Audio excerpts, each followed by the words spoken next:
मुरारी मिश्रा, रानी रेवती देवी Saraswati Vidya Niketan, inter college Rajapur Prayagraj की online YouTube channel में आप सभी विद्यार्थियों का स्वागत है। आज हम कक्षा 6 के गणित विषय की अपनी संख्याओं की जानकारी का अध्ययन करेंगे। संख्याएं क्या है? संख्याएं प्रत्यक्ष वस्तुओं को गिनने में हमारी सहायता करती है।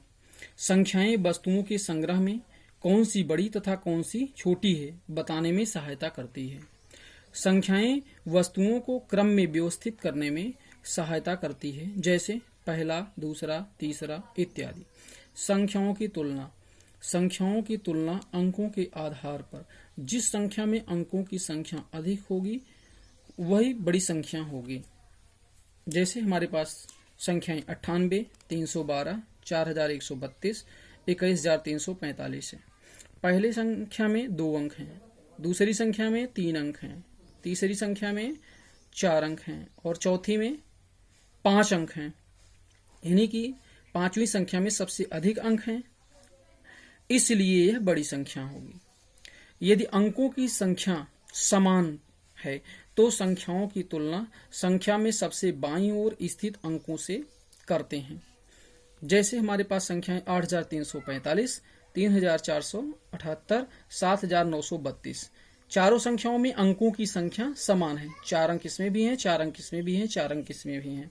अब हम बाईं ओर सबसे बाईं ओर स्थित अंकों को देखेंगे तो पहली संख्या में सबसे बायां अंक 8 है, दूसरी संख्या में 3 है और तीसरी संख्या में 7 है। तो 8, 3, 7 में सबसे बड़ा कौन है? 8 है। तो इसलिए 8345 सबसे बड़ी संख्या है।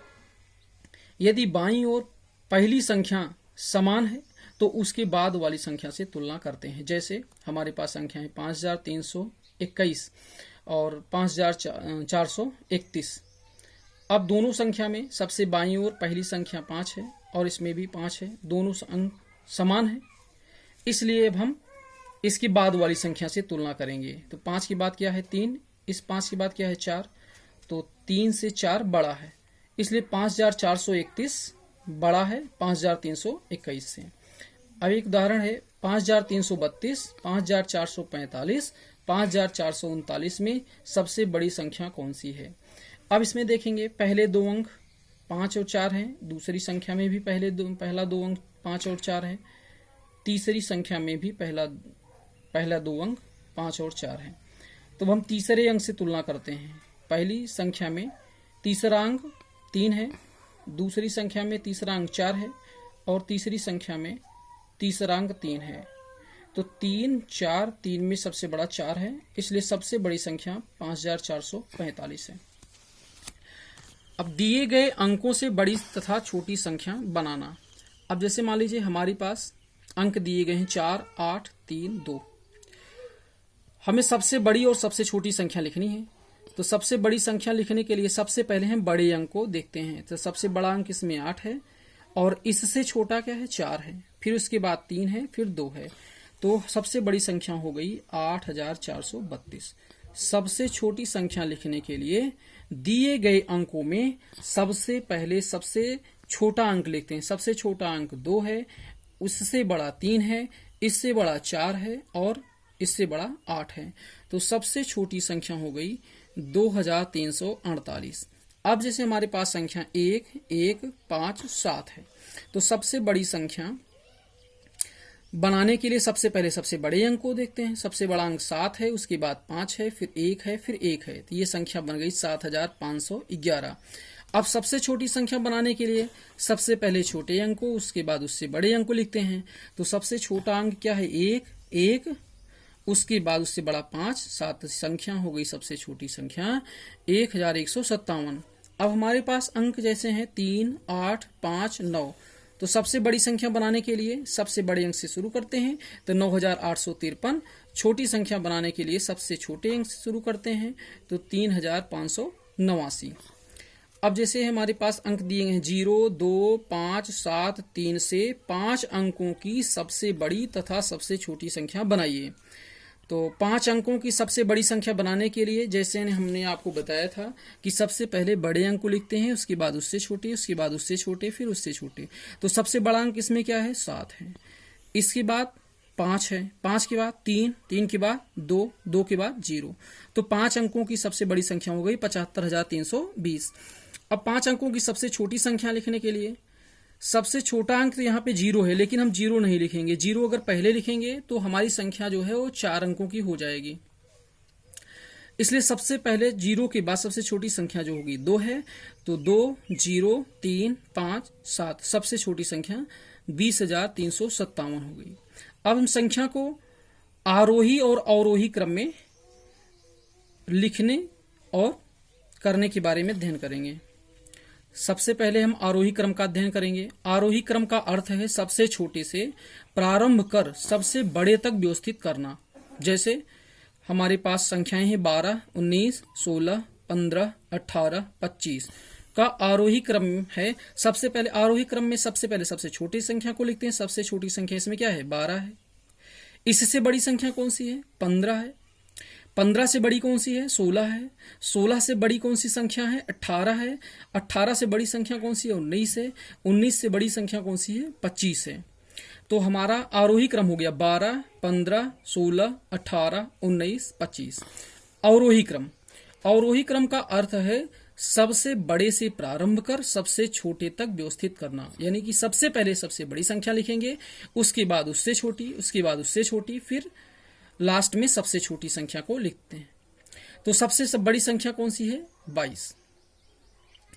इससे छोटी संख्या कौन सी है? 20।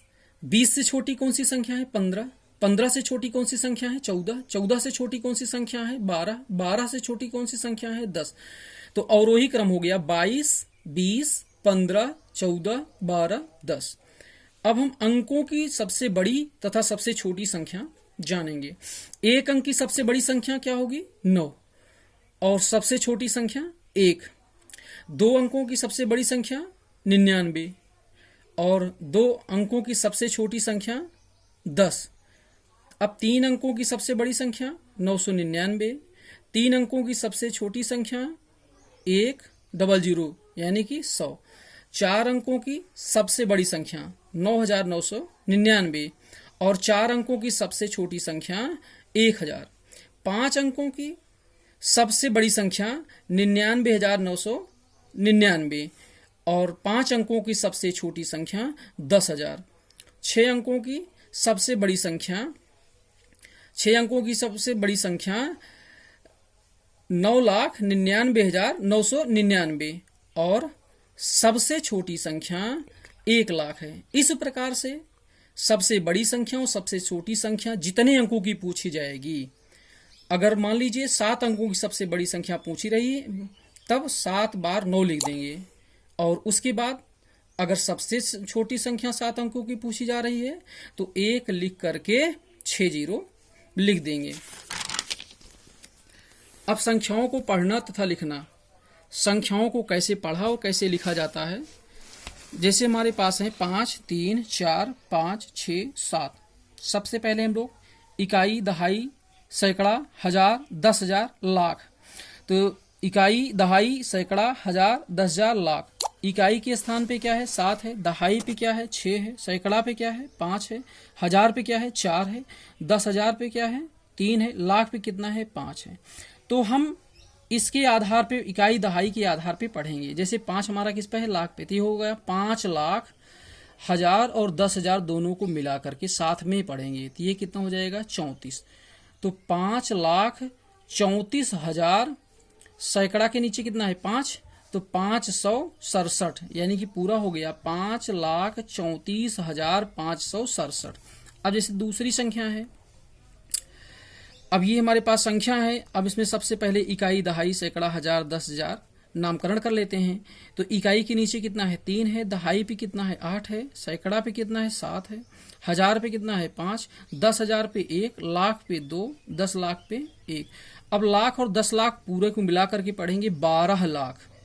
हजार और 10,000 को मिला करके पढ़ेंगे 15,000।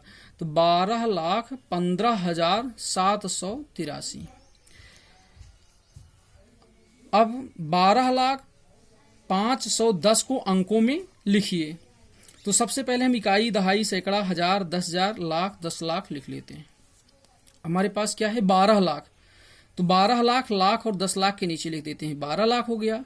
उसके बाद क्या है 500, सैकड़ा के नीचे 5 हो जाएगा और 10 इकाई और दहाई पे हो जाएगा, तो 12 लाख 510। उसके बाद फिर जितने अंक छूट रहे हैं वहां पे 0 बढ़ा देंगे, तो ये हो गया 12 लाख 510।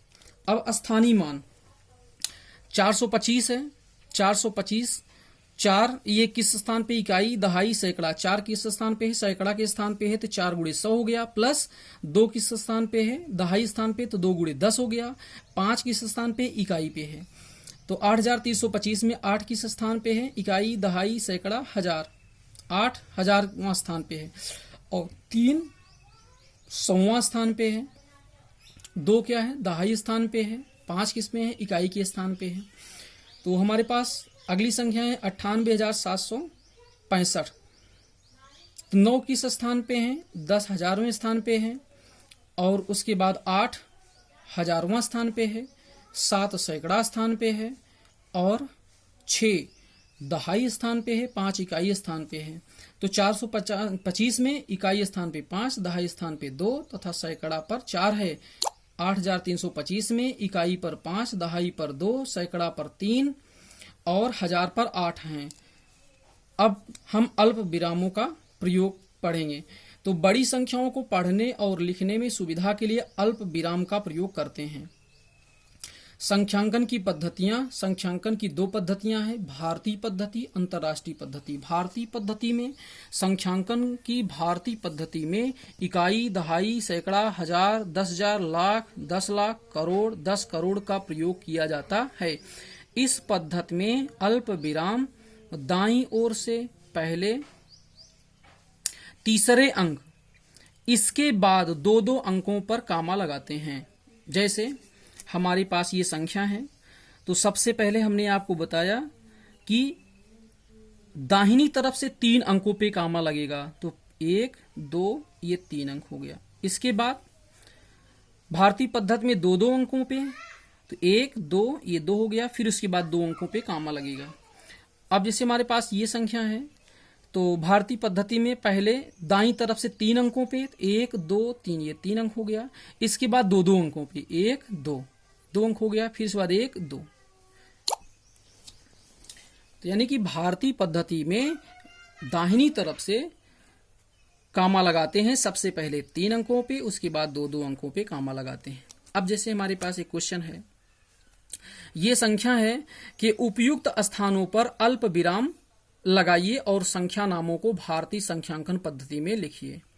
अब कामा लगाने के लिए जैसा हमने आपको बताया था कि पहले 3 अंक पे, उसके बाद 2-2 अंकों पे कामा। अब इसको लिखेंगे कैसे, इकाई, दहाई, सैकड़ा, हजार, 10,000, लाख, 10 लाख, करोड़। 8 किस स्थान पे, करोड़ पे, तो 8 करोड़ हो गया। और ये 1000 10,000 यानी 75 लाख, फिर उसके बाद 95,762। इसको हम लिख दे रहे हैं, इकाई, दहाई, सैकड़ा, हजार, 10,000, लाख, 10 लाख, करोड़। इस प्रकार से 8 करोड़ 75 लाख 95,762। अब अंतर्राष्ट्रीय पद्धति क्या है। अंतर्राष्ट्रीय पद्धति में इकाई, दहाई, सैकड़ा, हजार, 10,000, 100,000, मिलियन, 10 मिलियन, 100 मिलियन का प्रयोग किया जाता है। इस पद्धति में अल्प विरामों का प्रयोग दाएं से प्रत्येक 3 अंकों के बाद लगाते हैं। जैसे ये संख्या है, तो अंतर्राष्ट्रीय पद्धति में 3-3 अंकों पे कामा लगता है, तो दाहिनी तरफ से कामा लगाना शुरू करते हैं। 1 2 3, फिर 1 2 3। अब ये संख्या है, तो 3 अंकों पे लगेगा दाहिनी तरफ से, 1 2 3, 1 2 3। ठीक है, कामा लगाना समझ में आ गया। अब क्वेश्चन है, ये संख्या आपको दी गई कि उपयुक्त स्थानों पर अल्प विराम लगाइए और संख्या नामों को अंतर्राष्ट्रीय संख्यांकन पद्धति में लिखिए। ये संख्या है, इस पे कामा लगाना है। तो कामा लगाने के लिए 3-3 अंकों पे दाहिनी तरफ से लगाते हैं, तो पहला, दूसरा, तीसरा, ये 3 अंक हो गया। फिर 1 2 3, ये 3 अंक हो गया। फिर इसके बाद 3 अंक बच रहा है। अब इसको हम लोग लिखेंगे इकाई, दहाई, सैकड़ा, हजार, 10,000, 100,000, मिलियन, 10 मिलियन, 100 मिलियन। अब देखिए, मिलियन, 10 मिलियन, 100 मिलियन, इन तीनों को इकट्ठा पढ़ेंगे। 877 मिलियन, 574,000, 762। कुल मिलाकर के हो गया 877 मिलियन 574,000 762। 1 लाख में कितने हजार होते हैं? 100,000। 1 मिलियन में कितने लाख होते हैं? 10 लाख। 1 करोड़ में कितने मिलियन होते हैं? 10। अब आगे के लिए कल हम एक्सरसाइज करेंगे। धन्यवाद।